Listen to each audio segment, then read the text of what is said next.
మాజీ CM YS Jagan మామిడి రైతాంగాన్ని పరామర్శించే చిత్తూరు జిల్లా పర్యటనకు అడ్డుకునేందుకు బంగారుపాలెం పర్యటనను వివాదం చేసేందుకు ప్రయత్నిస్తున్నారంటూ కూటమి ప్రభుత్వంపై ఫైర్ అయ్యారు మాజీ మంత్రి అంబటి రాంబాబు. 3,000 మంది వైసీపీ నాయకులు కార్యకర్తలకు నోటీసులు ఇచ్చారు. వచ్చేటప్పటికి వాళ్ళ మీద లాఠీ చార్జ్ చేశారు. విచ్చలవిడిగా పోలీసు యంత్రాంగాన్ని ఉపయోగిస్తున్నారు. నేను అడుగుతా ఉన్నా ఈ ప్రభుత్వాన్ని, కూటమి ప్రభుత్వాన్ని, చంద్రబాబు నాయుడు గారి నాయకత్వంలో ఉన్నటువంటి ప్రభుత్వాన్ని నేను అడుగుతా ఉన్నా, పోలీసు యంత్రాంగం ఎందుకుంది? ఈ రాష్ట్రంలో లా అండ్ ఆర్డర్ కాపాడటానికి, లేదా సంఘ విద్రోహ శక్తుల్ని కట్టడి చేయడానికి, లేదా గంజా అమ్మే వాళ్ళని పేకాట ఆడే వాళ్ళని పట్టుకోవడానికి ఉందా? లేకపోతే కేవలం జగన్మోహన్ రెడ్డి గారి పర్యటనను జరగకోకుండా అడ్డుకోవడం కోసమే మీ పోలీస్ యంత్రాంగం ఉందా అనే దానికి సమాధానం చెప్పాలి. అసలు జగన్మోహన్ రెడ్డి గారు ఇంట్లోంచి బయటికి కదులుతున్నాడు అంటేనే మీ పోలీస్ యంత్రాంగం అంతా వచ్చి పడుతుంది. ఎన్ని వేల మంది పోలీసులు మీరు ఇవాళ ఈ బంగారుపాలెంలో పెట్టారు. బంగారుపాలెం కానీ ఆ ప్రాంతంలో ఉన్నటువంటి అన్ని గ్రామాల్లోనూ పోలీస్ పికెట్ పెట్టేశారు. ఇంట్లో బయటికి రావడానికి వీల్లేదు, హెలిప్యాడ్ దగ్గరికి వెళ్ళడానికి వీల్లేదు, మార్కెట్ యార్డ్ దగ్గరికి వెళ్ళడానికి వీల్లేదు, జగన్మోహన్ రెడ్డి గారిని చూడటానికి వీల్లేదు, జగన్మోహన్ రెడ్డి గారికి కాలు వెళ్తుంటే చెయ్యి ఊపడానికి వీల్లేదు అనేటువంటి పద్ధతుల్లో ఇంత నిర్బంధం ఎప్పుడైనా చూశారా మీరు అని అడుగుతా ఉన్నా. చూసిన వాళ్ళు చచ్చిపోయి ఉంటారు. వాళ్ళు బ్రిటిష్ పరిపాలనలో స్వాతంత్ర సమరయోధుల మీద ఏ విధంగా అయితే యుద్ధాన్ని ప్రకటించి బ్రిటిష్ ప్రభుత్వం చేసిందో అంతకన్నా దారుణంగా నేను 89లో రాజకీయాల్లో ప్రవేశించాను. అప్పటి నుంచి ఇప్పటి వరకు కూడా ఇలాంటి దారుణమైనటువంటి పరిస్థితులు రాష్ట్రంలో లేవు అనే విషయం అందరికీ తెలిసినటువంటి సత్యం అని ఈ సందర్భంగా మనవి చేస్తున్నా. ఎస్పీ గారు ఉంటాడు, ఆయన పేరుతో మణికంఠ అంట. ఆయన నిన్న చాలా ఆంక్షలు చెప్పాడు, విచిత్రమైన ఆంక్ష చెప్పాడండి. ఈ మీటింగ్కి వస్తేనంట ఎవడైనా జనాన్ని సమీకరిస్తేనంట రౌడీ షీట్ పెడతాడంట. What is this? జనాన్ని సమీకరించమని మేమేం చెప్పడంలో, జనాన్ని సమీకరించవలసినటువంటి అవసరమే జగన్మోహన్ రెడ్డికి లేదు, మా వైఎస్ఆర్ కాంగ్రెస్ పార్టీకి లేదు.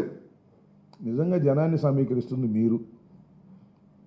జగన్మోహన్ రెడ్డి గారికి పర్మిషన్ ఇవ్వకపోవటం, ఆయన హెలికాప్టర్ దిగితే అక్కడ లాఠీ చార్జ్ చేయటం, జగన్ ఎవరో రావద్దని ఊరూరు తిరిగి చెప్పటం, జనం ఎవరిదో రావద్దని ఊరూరు తిరిగి చెబుతుంటే ఎల్లాలి కావాలని వాళ్ళు బయలుదేరటం, తండోపతండాలుగా బయలుదేరి రావడం. రౌడీ షీట్ ఓపెన్ చేస్తా అంటే నాకు అర్థం కాల. అంటే లోకేష్ చెప్తే నువ్వేదైనా చేస్తావా? అసలు రౌడీ షీట్ ఎవరి మీద ఓపెన్ చేస్తారు? అందరికీ తెలుసు కదా, ప్రజలకు తెలుసు, విఘ్నులైనటువంటి వారికి తెలుసు, న్యాయవాదులకు తెలుసు, విలేకరులకు తెలుసు, అందరికీ తెలుసు. రౌడీ షీట్ ఎవరికి ఓపెన్ చేస్తారు? రౌడీ అయితే ఓపెన్ చేస్తారు. అంటే జగన్మోహన్ రెడ్డి గారి మీటింగ్కి వెళ్తే రౌడీ షీట్ ఓపెన్ చేస్తారా? బుద్ధి ఉందా, బుద్ధి లేదా? You are an IPS officer Manikanthaji, you are an IPS officer. You are not a చెంచా ఆఫ్ లోకేష్. లోకేష్కి మీరు చెంచా కాదు. లోకేష్ చెప్తే చేయడానికి ఒక చట్టబద్ధమైన పరిపాలనలో ఇండియన్ పోలీస్ సర్వీస్లో ఎలక్ట్ అయినటువంటి వ్యక్తి మీరు, బాధ్యత కలిగినటువంటి వ్యక్తి మీరు.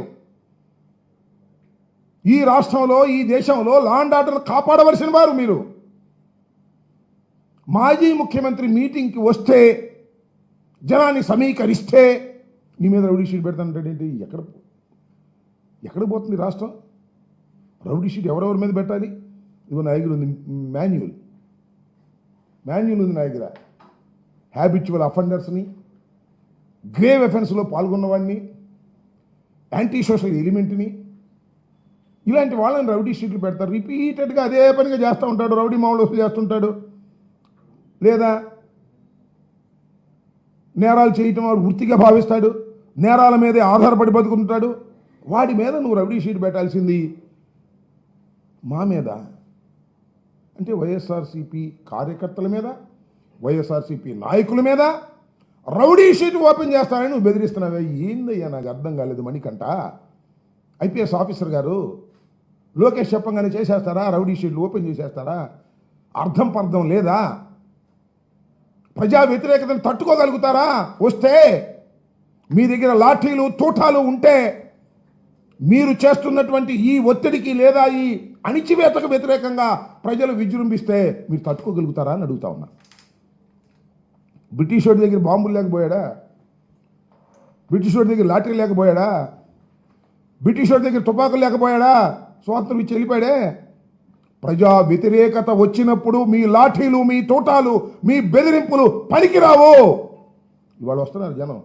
నేను అనుకున్నా హెలిప్యాడ్ దగ్గరికి నడుచుకుంటూ వస్తున్నారు, స్కూటర్లు వేసుకుంటూ వస్తున్నారు. ఏంటో చూడాలనే తాపత్రయం, ఏదో జరుగుతుందనేటువంటి భయం మీరు క్రియేట్ చేసింది జగన్మోహన్ రెడ్డి గారు కాదు. గ్రామాలు తరలి వచ్చేటటువంటి పరిస్థితిని వాళ్ళు మీరు క్రియేట్ చేశారు. దీనికి బాధ్యులు మీరు. అదేమంటే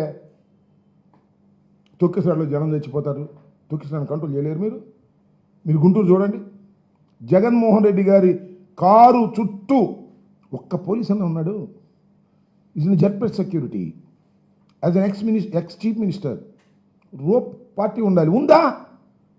గుంటూరులో ఉందా? గుంటూరు వచ్చినప్పుడు నేను చూసా. ఉందా? లేదు ఇంకో చోట ఉందా? That is your duty. అంతేగాని ఒక రాజకీయ నాయకుడు వస్తుంటే వాడికి జనం వెళ్ళడానికి వీల్లేదు, వెళ్తే వాళ్ళ మీద రౌడీ షీట్లు ఓపెన్ చేస్తాం, ఇలాంటి దారుణమైనటువంటి మాటలు మాట్లాడటం ధర్మం కాదనే విషయాన్ని